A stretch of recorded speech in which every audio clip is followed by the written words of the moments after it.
Well, Christy, thanks so much for taking some time to hang with me today. I do appreciate it. Thank you. Thanks for having me on. Yeah, so I want to hear the story behind this book that you've got. That's by the time this airs, it'll probably be out. I know you're taking pre-orders right now, April 2020. It's called The Lunchbox Note. Tell me the story behind the book. Every book has a story. Of course. And this one is a fun story. So, this is about our family and it's based on a true story. So, about 3 years ago, my son, we lived in St. Louis at the time, and he was on the playground and was just treated not so kindly and was kind of just stressed about that. Came home, his little heart was broken. And I remember my husband was traveling quite a bit. And so, if you are a mother listening, you know that like making the lunches for me is the worst thing ever. Like I would rather scrub your toilet than make my kids lunches. And so I remember telling my husband, he happened to be home that day, and I said, "Okay, I can't make the lunches anymore. You've got to make them for me because your kids are getting literally like crushed, graham crackers and a banana. So give them some lunch. And then, by the way, your little boy's being treated not so nice on the playground. He's struggling. Mm. Like write him a cute napkin note. Write him a note." And I had been writing notes for a while, but in the middle of the year, you know, those kind of go away. So I said, write him a note and, you know, change his life. So I didn't think he would remember. And it was interesting because when Holden came back from school, he actually had things left in his lunchbox, which he never has anything left in his lunchbox because he never eats. So he just throws it away. So I don't see. And the note happened to be in there, and just on a white, like literally napkin, with a Sharpie, it said, "Be strong, protect the weak, love everyone." And I remember reading it and going, this is the greatest message. I was a little mad that I hadn't come up with it Sure, myself. sure. But I was like, wow, I was like, this is so great. And I love making like mission for, goals and values. And we do that a lot for ourselves personally, but I think we don't do that for our families. And this was something that I felt like, man, our family could really do this. Like, this is Mm. something that we could do together as a family. And so I remember just putting it on Facebook, and people were like, "Oh, I want that to be our mission too." And so anyway, it became this kind of organic thing where people were requesting that, we make t-shirts and we do all these different things. So fast forward, it has become a business for us, and a small company that just journeys with other families to love and serve others through serving, through building kinship with the vulnerable. And so that note has honestly spurred on so many different things, for our family, but it was just from a lunchbox note. So the whole book is just Holden's story, how our family then use that note to do other things and love on others. And it's just a story of kids. I hope that when they read this and families read this, that it inspires them to love others in their own way.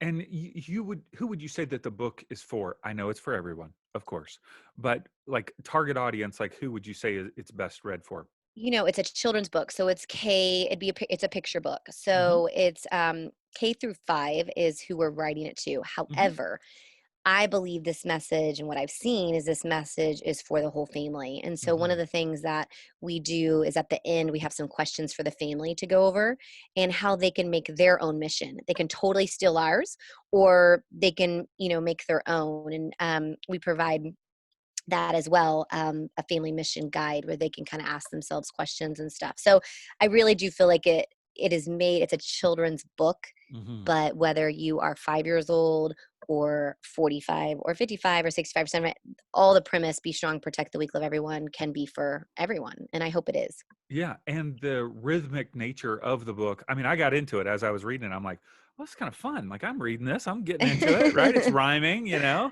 Right. feel like, I think I could see the dads like turn it into like a rap song or something, Yeah. Yeah. having I fun like with it. it. So, obviously you were touched by the note when Holden came home. Did Holden, like, did he resonate with the note more than, other notes? Obviously you did. You thought it was awesome. But what Right. about him? What was his response?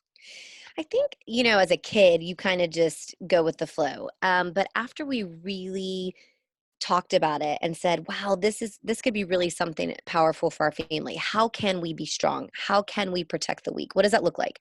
What does it look like to love everyone? When we started to really break it down, that's when my kids started to take it as their own. And so I think that's so important as families, is that many times I would try to make the mission for them. Okay, this is what we're doing. This is our mission. This is what we're going to do as a family. But if we give the power over to the kids, no matter how old they are, and that's one of my big things, is like kids who are 3, 4, 5 years old, they have some really awesome ideas and their hearts aren't biased yet. They have some of the tenderest hearts. And if we can help them understand the expectation of loving and serving, they have some of the greatest things. So I think when we started talking about it and saying, what do you guys think? How do you think we should do this? That's when all the ideas started kind of swirling in their head. So let's just say a mom or dad's listening now and they're going, okay, family mission. Like I'm hearing you say that, but what does that actually mean? So maybe take us through what does that mean to you and how could a parent go about kind of journeying with that idea in their own family? Yeah, I think it's if you've ever done like a mission statement or a goal for your life. So think about, all of us probably, or some of us love doing, vision boarding and all those different things. Basically, you're just taking those premises and you're doing it with your family and you're saying, what are the things that are important to us? So, what I always do with families and how I kind of lead them through is I say, get around the table with your family, make it fun. Don't make it this huge to do because that's too stressful and overwhelming and no one wants to do that. Go get pizza and hang around and make it just organic and say, what are some of the things that are important to us? Everybody write down. What's important to you? How if the Hayes were to leave, the neighborhood, what would people say about us? What do you want people to say about us? The Hayes were, generous, kind, giving. And so write all those things down. And so we just have a chalkboard that everyone, nothing is dumb, nothing is silly. They literally write down everything. And then we kind of go around as a family and get some of those words and those phrases and we kind of pinpoint them to what maybe our favorites are. So we kind of vote on maybe the top 3 or 5 values for our family. My kids came up with justice seekers. I loved that. I thought that was such a cool one.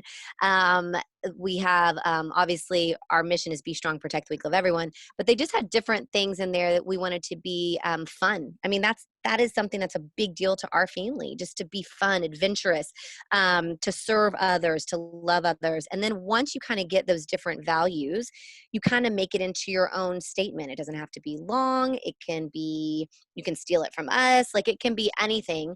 The biggest thing after you kind of make your statement from those values is how are you going to live that out? That's the key. So literally you could have something hanging on your wall for the rest of your life, but if you're not actually living it and doing it, it's just a piece of paper. And so we put down a calendar and I just kind of coach families through, hey, let's get another time where we put down a calendar and we say what are the things that are important to us. If our value is to love and serve others, where are we going to do that? And so then I really have my kids, what are my kids passionate about? One of my kids is passionate about homeless. And so then it's my job to kind of figure out how we can serve and love. And then we put it on the calendar. We will serve at this time on this date, just like a goal, but you're doing it with your family. And it is pretty cool what we've seen come about with that. The action for that and to journey with other families to see them actually living out their mission is really awesome. Hmm. Let's talk about your particular mission statement for just a minute. When you talk about being strong, protecting the weak, loving everyone, being strong, what is that? What does that look like for maybe a child, maybe an adult, maybe even just a whole family? What does it mean to be strong in your eyes? Yeah, so the thing that I'm trying to do is teach my kids to be who they are and to be confident in that. And that resonates with the reason I'm teaching them that now is so when they're my age at 40, that they are strong in who they are because we're all going to have people that are going to say we're something different than who we are, whether we have a background of family, maybe our parents said things that have still really deeply hurt us. They said we were something that we were not, but we've kind of taken that and that's become our identity.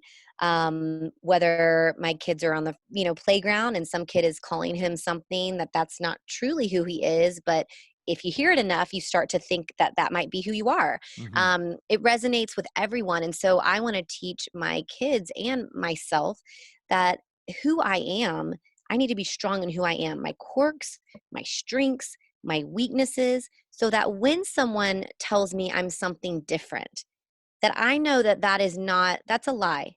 That I am worthy, I am valuable, I am, whether I succeed or fail, I am who I am, and to be strong in that. And I think that's a journey that we'll all have for the rest of our lives, quite honestly.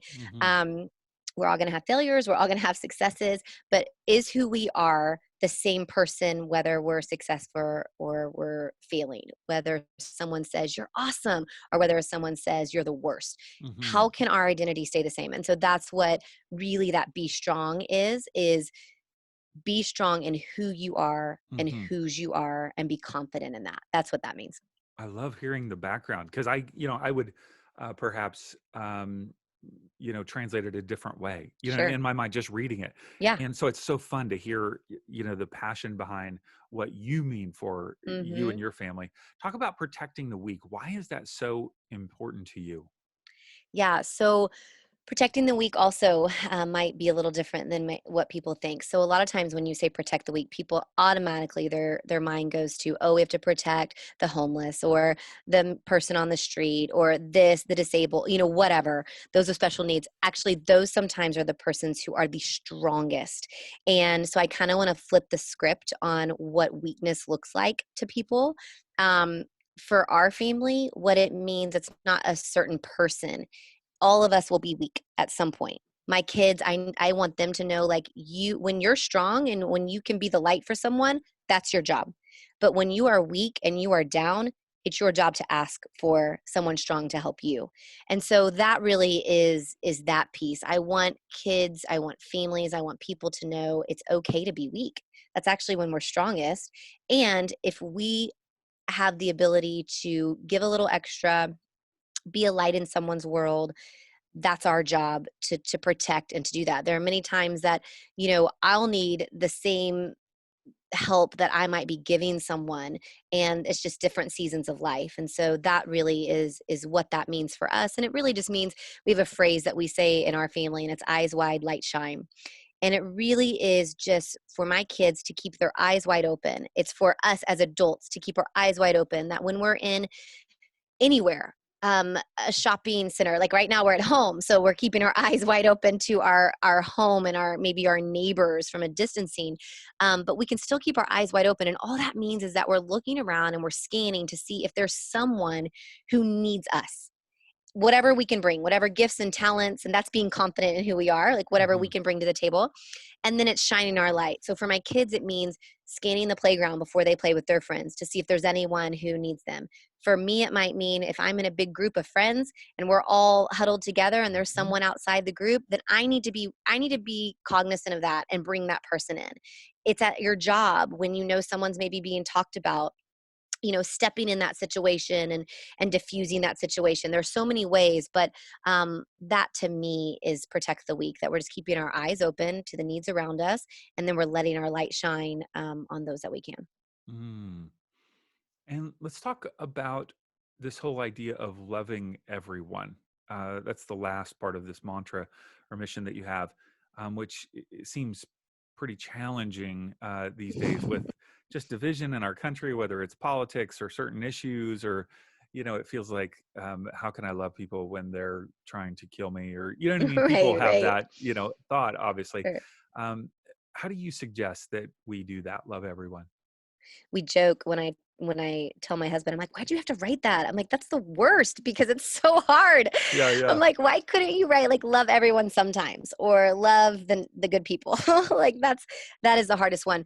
So in the book, there is the situation of Holden being treated unkind, and then we talk to him about loving anyway. That we're still called to love even the people who aren't kind to us. Of Hmm. course, there's boundaries and all those things, and that's a whole nother podcast. But just loving everyone is that hard one. It is very hard to do. It's something that doesn't come probably naturally to most of us because we want to love the people that it's easy to love. We want to love Hmm. the people who give us something in return. I had a conversation with someone the other day, um, and they were loving and giving, but maybe not getting a thanks in return. Mm.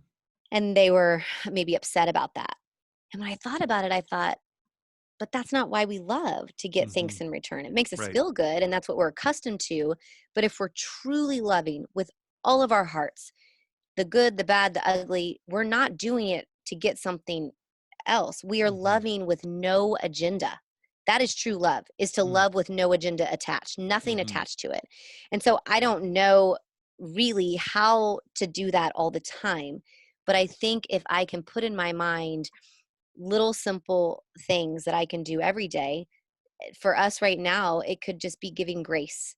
It could be playing with my kids when I really have other stuff to do, but they maybe need help with something, or they just want to play. They want to do Ninja Warrior course outside.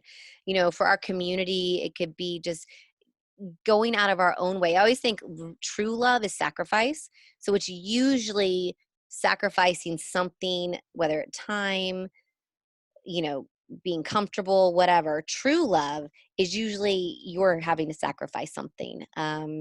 So loving with no agenda and doing that in just very simple ways. Hmm. Let's see, how old are your kids again? So now they are 11 and 8. 11 and 8. Do they at any point roll their eyes at any of these three? Like, come on, mom, can we just play video games? Why do we have to like be strong, I lovely, blah know. blah? Do To- they do I'm that yet? Yeah, I'm sure they do. I mean, I'm a pretty sarcastic mom, and so we, play around with it and joke around. And I'm sure this is my work, this is my life's work. So we talk about it all the time. I'm doing podcast, with others, and this is just something that has just become part of our life. And so I think they don't do that too much now, but I give them a lot of empowerment to pick what they want to do. And Hmm. instead of just saying we are going to do, and sometimes I do say that, no, like, I don't care if you want to serve today, like, we are going to serve today. Hmm. That's just who we are as a family, and we're going to do it. But a lot of times I give them permission to pick and to choose, and I really try to learn their heart and what they are passionate about and excited Hmm. about. And when we can serve others with our passions and with our kids' interest in mind, that's when they get into it. Now, serving Hmm. is not glamorous. Serving is messy and vulnerable and sacrificial. But when you can get your family invested in something that they love and that they're passionate about, Hmm. that's when it starts to change for everybody. You talk about serving. What does that mean? What does that look like for you guys? Yeah, for us, it means hands, hands and feet. For us. So, for instance, we serve with a local homeless shelter. They screen print all of our apparel, and so we've become friends with them. And so, it's very important that I want my kids to be in that space with me. I want my kids to see, they only know what they know, right? And so if I don't ever put them in a place that's different than them, that backgrounds are different than them, that people have different stories, they'll never have empathy for those things. And Hmm. so it is very much my job to make sure that they are in specific places that others are different. Now, I think a Isn't lot that of dangerous times, though, Christy? Like, isn't that dangerous to be around those types of people? yeah, Aren't they going to sure. hurt your kids? um, it Come could, on. they could, That's it what a could, lot of families, that's what a lot of moms and dads are thinking. Come on. it, Like, you know it, what I mean? Like, right. I don't even want to go near a person like that that's living on the street. Why would I even want my kid coming near somebody like that? My goodness. And You're that, an irresponsible mother. Like, I yeah, might need to turn you in. that is many times the first thought from people. So, what we do with our families is we go and serve at these places. And I always have, every time we go, we just went probably 3 months ago, and we brought a bunch of families to come. And I always preface it because I've been doing this a long time. And I always say, here's what you're going to feel. And that's okay. Totally fine to feel what you just said. Totally fine. But I promise you, if you get to know their stories and you have conversation with them, you will think differently. And I know from experience, because I think that was me for a long time, of they were the other. I was that's not my job. But when my heart truly opened is when I started to get to know. these people. And when I started to get to know those who their story. So everything changes for me. Everything, every perspective, my heart just is burst wide open. And so the first thing you have to do is get to know people like that and that are different than you and be open. And yeah, it can be scary. Absolutely. And it's okay for your kids to be nervous about that too. We went with a lady who used to take us downtown, and she said, if you ever feel nervous, if you ever feel scared, here's the sign that you give me, and we'll go back and put you in the car. And so there are so many boundaries that I think it's good to talk about that with your kids, Sure. and families. But when we build, I like to say the word kinship, and I say serving a lot, but it needs to be a mutual serving, because if we go in with a heart like, I'm going in to serve, I'm so awesome, this is all the things that I can give you, that will not change your heart. But if we can have a mutual kinship with those who are different than us, where they're serving me and I'm serving them, and it's a friendship, that's when things change. And so when I go into the homeless shelter, I have friends there now. I don't go to just serve. I actually love it. I have friends there, and I'm learning more from, the single mom who does our fulfillment than she'll ever learn from me. The stories that she's told me, the things that she's been able to overcome, it makes my stress look ridiculous. It makes the things that I go through like, oh, well, I can do that. If she can do Hmm. that, I can definitely do this. So it just, Hmm. I just say to people all the time, just get in those places, find someone who already does it, go with them. You don't need to like go by yourself. Find someone who's already doing that and just tag along and be vulnerable. And it's okay to be scared, but it will literally change your life. Hmm. I love the stories my kids tell us when they come home from hanging out with their friends. My kids are 17 and 20. And so they'll be going somewhere to LA or San Diego, or I don't know, wherever they're venturing off to with their friends. And they'll want to go to this, hipster kind of thing. And it's like in a quote unquote rough area. And their friends will start freaking out, like, no, no, no, we can't be down here. This is totally unsafe. We can't do this.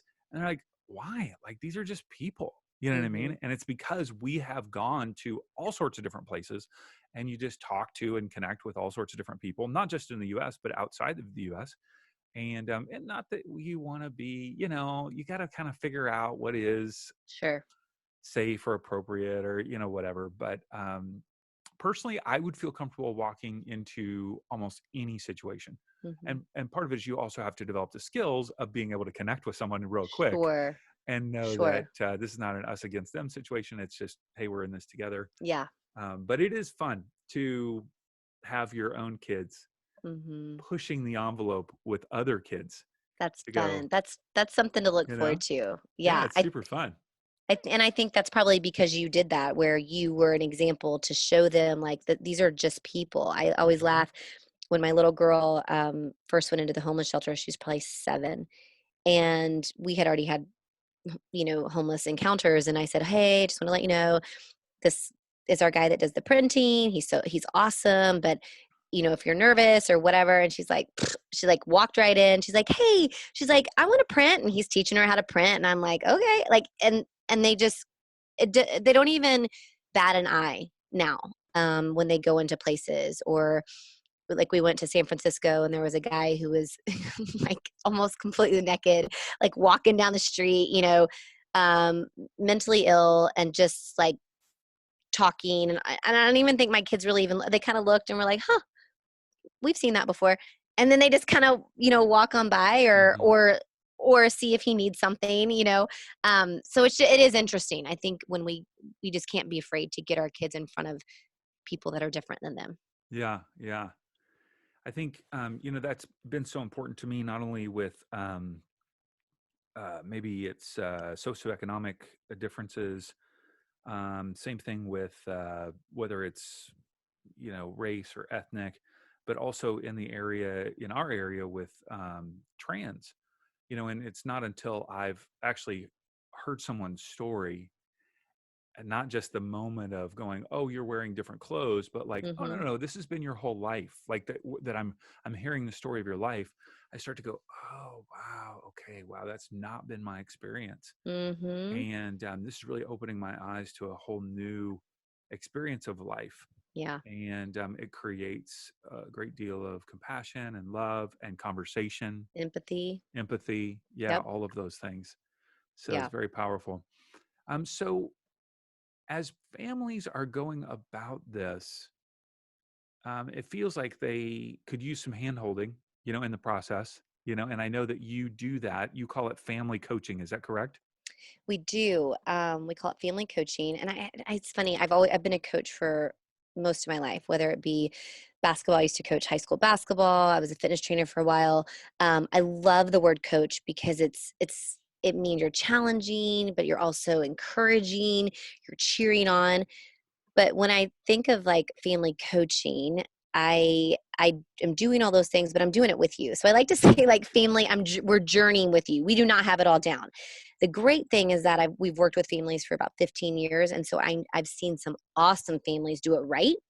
And so I'm just pulling from many of the things that they've done and that has worked with our families. So yeah, we journey with families through some tough topics, and topics that they maybe want to strengthen their family with. It could be how to know your kids' love languages and their heart so you can really speak into them.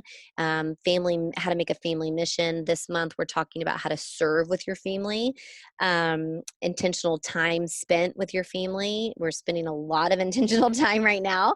But before, COVID, we were all over the place, and how do we make those moments really count? And so yeah, we just take a bunch of topics, we teach on those, we send them the teaching, and then we send them a tool for them to work on that month, and just a challenge, and then they're in a private Facebook group. So I really don't want to bombard people with like, here's all the things that you need to do to be an awesome parent. Da, da, da, da. It's just one thing a month, and they're just kind of working on that one thing, and we're doing it with them together. And then we are very vulnerable to say, that didn't work for our family.